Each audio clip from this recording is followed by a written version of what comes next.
सच्ची घटना पर आधारित। उम्र बढ़ने पर इंसान का शरीर तो कमज़ोर हो ही जाता है, कई तरह की बीमारियां भी घेर लेती हैं। 88 साल के हो चुके हरिकिशन वर्मा के साथ भी कुछ ऐसा ही था। हालांकि देखने में वह ठीक ठाक लगते थे, लेकिन अंदर से वह कई तरह की बीमारियों से घिरे थे। वह शास्त्री नगर के नीमड़ी गांव स्थित अपने घर में अपनी 50 साल की बेटी राजबाला के साथ रहते थे। उसी मकान में उनके बेटे अजीत और विजय अपनी ज्वेलरी शॉप चलाते थे, लेकिन इन दोनों बेटों से उनका कोई लेना देना नहीं था। इसी वजह यह थी कि उनका उनसे संपत्ति को लेकर विवाद चल रहा था। उनका छोटा बेटा अरविंद, जो उत्तरी पश्चिमी दिल्ली के सरस्वती विहार में रहता था, वही उनकी देखभाल के लिए रोज आता था। अरविंद सुबह ही पिता के पास पहुंच जाता और दिन भर उनकी देखभाल करता था। शाम 6-7 बजे वह घर लौट जाता था। कई सालों से उसका यही नियम बना हुआ था। एक दिन अरविंद सुबह करीब 9:30 बजे नीमड़ी गांव स्थित पिता के घर पहुंचा। वह जब भी आता था, घर का मुख्य दरवाज़ा अंदर से बंद मिलता था। दरवाज़ा खटखटाने के बाद बहन राजबाला कुंडी खोलती थी। 28 जनवरी को भी उसने दरवाज़ा खटखटाया। 5 मिनट तक कुंडी नहीं खुली तो उसने दोबारा दरवाज़ा खटखटाया। दोबारा भी कुंडी नहीं खुली और ना ही अंदर से कोई आवाज़ आई। तो वह सोचने लगा कि पता नहीं क्या बात है जो अभी तक दरवाज़ा नहीं खुला। उसने आवाज़ देते हुए दरवाजे को धक्का दिया तो वह खुल गया। वह जैसे ही गैलरी में पहुंचा, उसे किचन के सामने राजबाला औंधे मुंह पड़ी दिखाई दी। बहन की उस हालत में देखकर वह घबरा गया। दौड़कर उसने बहन को सीधा किया तो शरीर अकड़ा एवं ठंडा था।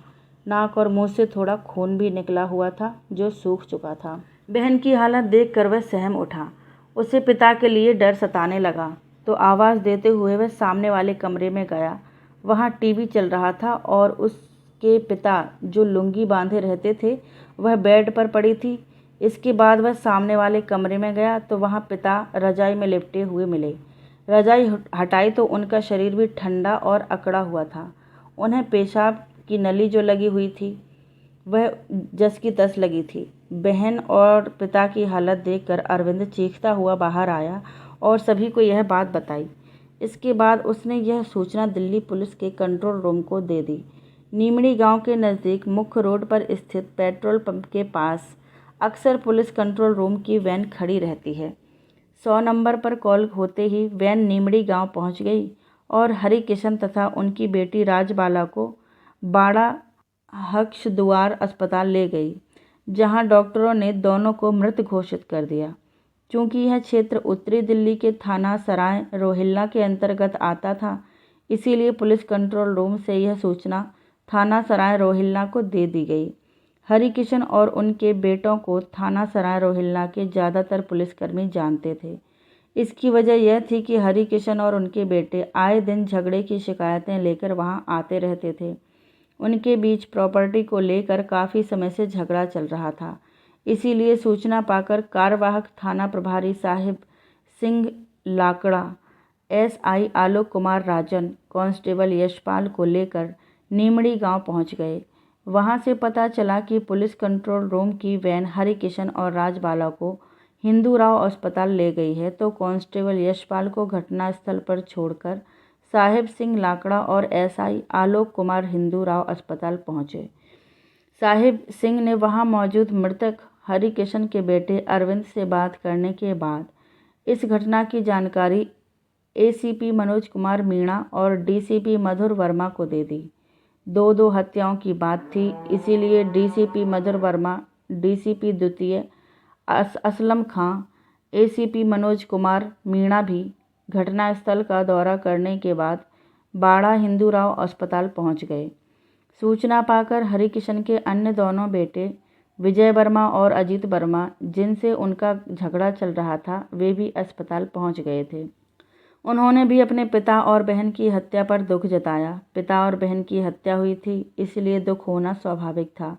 पुलिस ने इन दोनों भाइयों से भी बात की। उन्होंने बताया कि जिस मकान में पिता और बहन की हत्या हुई है, उनका वह मकान मेन बाजार में है। उसी मकान में 2 दुकानें बनी हैं, जिनमें वे महालक्ष्मी ज्वेलर्स के नाम से ज्वेलरी का धंधा करते हैं।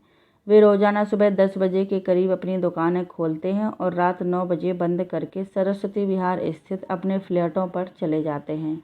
आज जब वे अपनी दुकानों पर आए तो उन्हें पिता और बहन की हत्या की खबर मिली।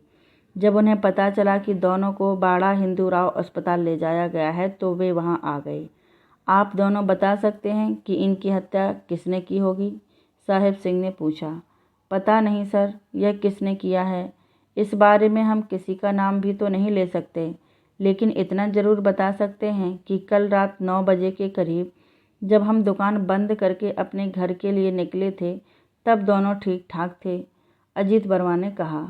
अजीत और विजय से बात करने के बाद साहिब सिंह घटनास्थल पर आए। घटनास्थल के निरीक्षण में उन्होंने पाया कि घर का सारा सामान अपनी अपनी जगह पर रखा है। इससे साफ था कि ये हत्याएं लूट की वजह से नहीं की गई थीं। उसी मकान के एक हिस्से में विजय और अजीत की ज्वेलरी की दुकानें थीं। हत्यारों को यदि लूटपाट करनी होती तो वे ताला तोड़कर दुकानों का सामान ले जा सकते थे, लेकिन दुकानों के ताले बंद थे। अब सवाल यह था कि ये हत्याएं क्यों और किसने की। थाने पहुंचकर अरविंद ने पुलिस को बताया कि उसके पिता और बहन की हत्या उसके बड़े भाइयों अजीत वर्मा और विजय वर्मा ने उनकी संपत्ति हथियाने के लिए की है। संपत्ति को लेकर बाप बेटों के बीच आए दिन झगड़ा होने की जानकारी पुलिस को थी ही, इसीलिए जब अरविंद ने अपने दोनों सगे भाइयों पर हत्या का शक जताया तो पुलिस ने उसकी शिकायत पर अजीत वर्मा और विजय वर्मा के खिलाफ हत्या का मुकदमा दर्ज करके इस बात की जानकारी डीसीपी को दे दी। डीसीपी मधुर वर्मा ने हत्या के इस मामले को सुलझाने के लिए एसीपी मनोज कुमार मीणा के नेतृत्व में एक पुलिस टीम गठित की, जिसमें इंस्पेक्टर साहिब सिंह लाकड़ा, एसआई आलोक कुमार राजन, राजीव कुमार कांस्टेबल यशपाल, ताराचंद को शामिल किया गया। जिन दोनों भाइयों के खिलाफ मुकदमा दर्ज था वे बाड़ा शहद्वारा अस्पताल में थे। पुलिस टीम दोनों भाइयों अजीत वर्मा और विजय वर्मा को वहां से थाने ले आई। थाने में पूछताछ में दोनों भाइयों ने कहा कि प्रॉपर्टी को लेकर पिता से उनका विवाद जरूर चल रहा था, लेकिन हत्या करने जैसी बात वे सोच भी नहीं सकते। अपने समय पर वे दुकानें बंद करके स्कूटी से सरस्वती विहार चले गए थे। उनका कहना था कि उनके छोटे भाई अरविंद को पिताजी बहुत ज़्यादा चाहते थे, क्योंकि घर में वह सबसे छोटा था। ज़्यादा लाड़ प्यार की वजह से वह बिगड़ गया था, कोई काम धंधा भी नहीं करता था। कहीं ऐसा तो नहीं कि पैसे की ज़रूरत पड़ने पर उसने पिताजी से पैसे मांगे हों और पिताजी ने मना कर दिया हो तो उसी ने गुस्से में उन्हें मार दिया हो। राजबाला ने उसे देख लिया हो तो उसने उसकी भी हत्या कर दी हो। अजीत वर्मा और विजय वर्मा ने पुलिस को जो बताया था वह सच भी हो सकता था। इसीलिए सच्चाई जानने के लिए पुलिस ने अरविंद वर्मा को भी थाने बुला लिया। पड़ोसियों और दुकानदारों को जब पता चला कि इन लोगों की हत्या हुई है, पुलिस उन्हीं के घर वालों को संदिग्ध मानकर पूछताछ कर रही है, तो उन्हें यह बात बुरी लगी।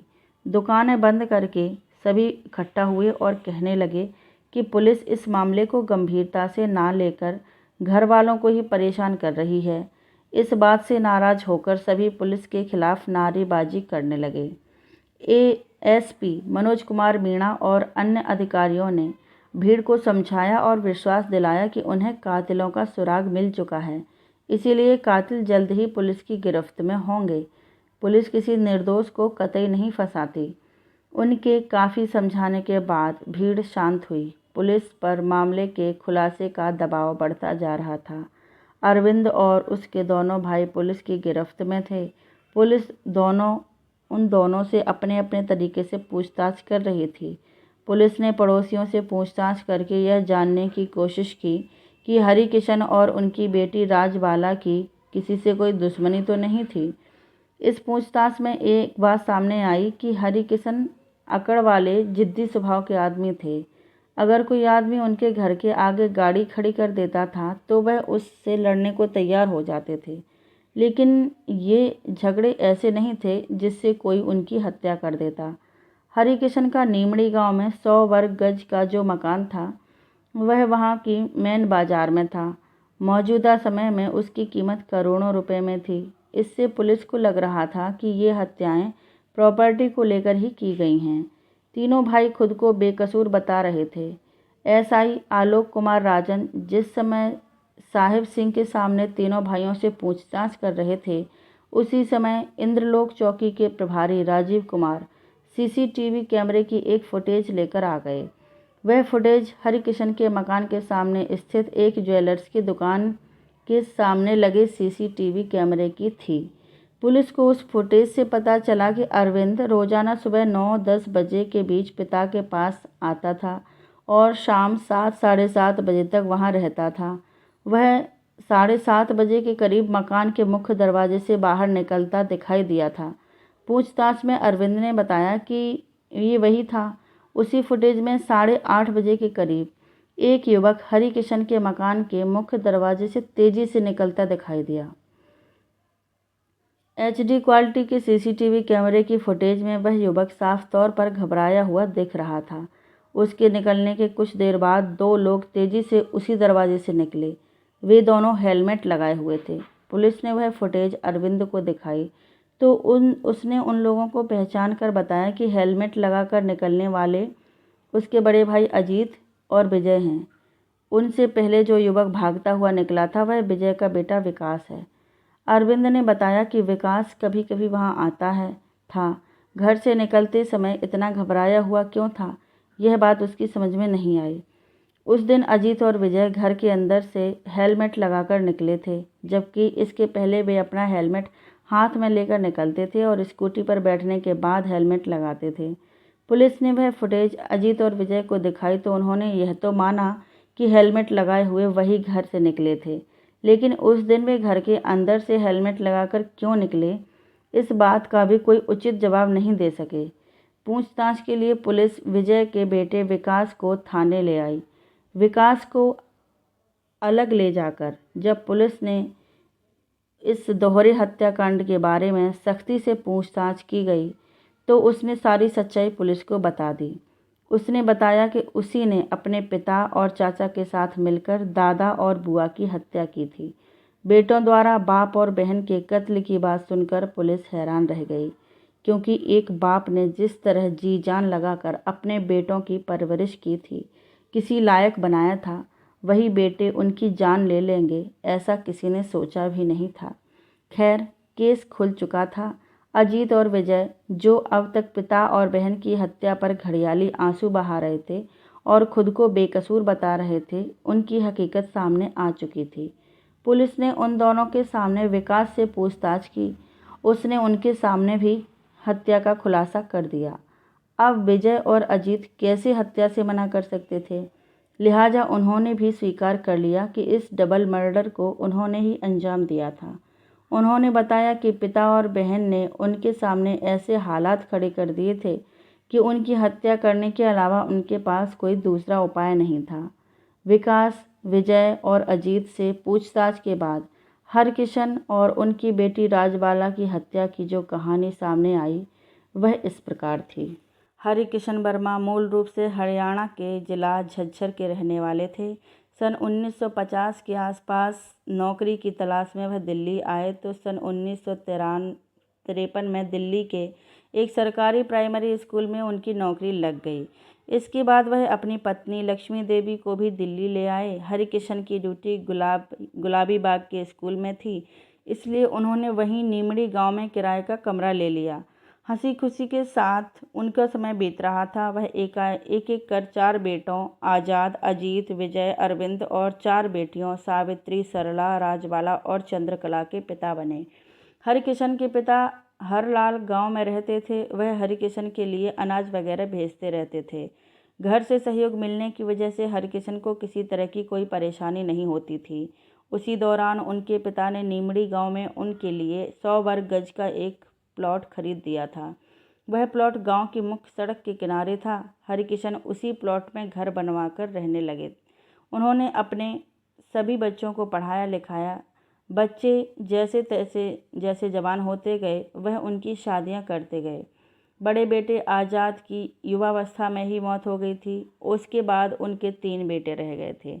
हरिकिशन ने उत्तरी पश्चिमी दिल्ली के सरस्वती विहार में एक 3 मंजिला मकान बनाकर एक एक फ्लोर अपने तीनों बेटों को रहने के लिए दे दिया था, जिसमें वे अपने अपने परिवारों के साथ रहते थे। उनका नीमड़ी गांव में जो मकान था उसमें अजीत और विजय ने अलग अलग 2 दुकानें बनवा ली थीं, जिनमें वे सोने चांदी की ज्वेलरी का धंधा करते थे। हर माँ बाप के लिए उस समय एक बड़ी समस्या खड़ी हो जाती है जब उनकी बेटी शादीशुदा होने के बावजूद अपने मायके में आकर रहने लगती है। राजबाला की यही समस्या थी, जिसकी वजह से हरिकिशन काफ़ी परेशान रहते थे। हरिकिशन सन 1988 में नौकरी से रिटायर हो चुके थे। दरअसल उन्होंने राजबाला की शादी फरीदाबाद में कर दी थी। शादी के बाद हर औरत की ख्वाहिश माँ बनने की होती है। शादी के कई सालों बाद भी जब वह माँ नहीं बनी तो वह मानसिक तनाव में रहने लगी, क्योंकि ससुराल में सभी उसे ताने देने लगे थे। हालात यहाँ तक पहुँच गए कि पति ने उसे तलाक दे दिया। तलाक के बाद राजबाला पिता के पास आ गई। जवान बेटी किस तरह अपनी ज़िंदगी काटेगी, इस बात का भय हरिकिशन और उनकी पत्नी लक्ष्मी देवी को परेशान करता था। दोनों एक बार बेटी का घर फिर से बसाने की कोशिश की और दिल्ली में ही एक आदमी से उनकी शादी करा दी। बेटी का घर फिर से बस गया तो वे निश्चिंत हो गए। सभी बच्चे अपनी अपनी घर गृहस्थी में खुश थे, इसलिए उन्हें किसी भी तरह की कोई चिंता नहीं थी। लेकिन उनकी यह निश्चिंतता ज़्यादा दिनों तक कायम नहीं रह सकी। बेटी राजबाला की उन्होंने जो दूसरी शादी की थी उससे भी उसकी ज़िंदगी में खुशहाली नहीं आ सकी। वजह वही रही कि यहाँ भी राजबाला की कोख सूनी रही। वह माँ नहीं बनी तो उसकी गृहस्थी में फिर से जहर घुलना शुरू हो गया। ससुराल के और लोगों की बात तो दूर, पति भी बात बात पर ताने देने लगा। रोज रोज की बेइज्जती से राजबाला ऊब गई तो एक दिन ससुराल से मायके आ गई। यह सन 2003 की बात है। इसके बाद वह ना ससुराल गई और ना ही उसका पति उसे बुलाने आया। राजबाला ने इसे नियति का खेल मानते हुए हालातों से समझौता कर लिया और पिता के साथ ही रहने लगी। लक्ष्मी देवी जी राजबाला की बहुत चिंता करती थीं। इसी चिंता की वजह से वह बीमार रहने लगी और एक दिन चल बसी। हरिकिशन वर्मा ने तीनों बेटों को सरस्वती विहार में एक एक फ्लैट दे रखा था।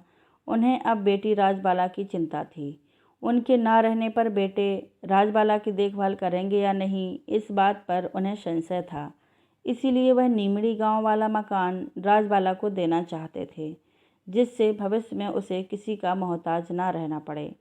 नीमड़ी वाले मकान में 2 दुकानों और उनके पीछे वाले 2 कमरों पर विजय और अजीत का कब्जा था। मकान मुख्य बाजार में था, इससे काफ़ी महंगा था। अजीत और विजय को जब पता चला कि उनके पिता यह मकान राजबाला के नाम करना चाहते हैं तो उन्होंने पिता से इस बात का विरोध किया। हरिकिशन जिद्दी स्वभाव के थे ही। उन्होंने साफ कह दिया कि यह मकान उनका है, इसीलिए वह इसे किसे दे रहे हैं यह उनकी मर्जी। पिता के इस 2 टूक जवाब से दोनों भाइयों को लगा कि अगर उन्होंने मकान दूसरे के नाम कर दिया तो उनके हाथ से दुकानें निकल जाएंगी, तब वे सड़क पर आ जाएंगे। उन्होंने पिता की बात का जमकर विरोध किया और यहाँ तक कह दिया कि वे किसी भी हालत में यह घर किसी दूसरे के नाम नहीं करने देंगे। इसी बात को लेकर बाप बेटों के बीच आए दिन झगड़ा होने लगा। इस झगड़े से परिवार 2 हिस्सों में बंट गया। एक तरफ अजीत और विजय थे तो दूसरी तरफ हरिकिशन, उनकी बेटी राजबाला और बेटा अरविंद। दोनों ही अपनी अपनी जिद पर अड़े थे। हरिकिशन ने भी ठान लिया था कि जो औलाद उनकी बात नहीं मान रही है उसे वह अपनी जायदाद से फूटी कौड़ी नहीं देंगे। उन्होंने दोनों बेटों से अपनी दुकानें खाली करने को कह दिया, लेकिन वे दुकानें खाली करने को तैयार नहीं थे। तब हरिकिशन ने दिल्ली उच्च न्यायालय की शरण ली। अजीत और विजय ने न्यायालय में अपना पक्ष रखते हुए कहा कि चूंकि वे हरिकिशन वर्मा की जायज़ औलादें हैं, इसलिए इस पैतृक संपत्ति पर उनका भी अधिकार है। जबकि हरिकिशन का कहना था कि यह संपत्ति पैतृक नहीं है, इसे उन्होंने खुद खरीदी है, इसलिए इस संपत्ति पर वे अपना अधिकार नहीं जता सकते। अदालत ने फैसला सुनाया कि जिन दुकानों का अजीत और विजय उपयोग कर रहे हैं, हर महीने वे 1,500 हज़ार रुपये किराए के रूप में हरिकिशन को दें। यह बात करीब 9 साल पहले की है। इसी आदेश पर दोनों भाई पिता को निर्धारित धनराशि देते रहे। विजय और अजीत ने अपनी दुकानों के पीछे बने कमरों में चांदी के सिक्के बनाने की मशीनें लगवा रखी थीं। बड़े ज्वेलर्स के ऑर्डर पर वे चांदी के सिक्के बनाकर पहुंचाते थे। इससे उनकी आमदनी बढ़ गई थी। राजबाला और हरिकिशन दुकानों को खाली कराने के उपाय खोजते रहते थे। इसीलिए दोनों भाई दुकानों के शटर में ताले हमेशा अंदर से लगाते थे। अंदर से ताले लगाकर वे पीछे की गैलरी से होते हुए घर के मुख्य दरवाजे से निकलते थे। उसी समय राजबाला या हरिकिशन उनसे किसी न किसी बात पर झगड़ा कर बैठते थे, जिसकी शिकायत पुलिस कंट्रोल रूम के 100 नंबर पर होती थी। तब पुलिस मौके पर पहुंचकर दोनों पक्षों को समझा बुझाकर शांत कराती थी। जैसे जैसे हरिकिशन की उम्र बढ़ती जा रही थी और वह बीमार भी रहने लगे थे, इसलिए उनका छोटा बेटा अरविंद उनकी देखभाल के लिए रोज़ सुबह उनके पास आ जाता था। दिन भर उनके पास रहता और शाम को सरस्वती विहार स्थित अपने घर चला जाता था। उसका रोज का यही क्रम था। दिवाली या अन्य मौक़ों पर अजीत और विजय के पास चांदी के सिक्के बनाने के बड़े ऑर्डर आते थे, जिन्हें पूरा करने के लिए वे दिन रात काम करते थे।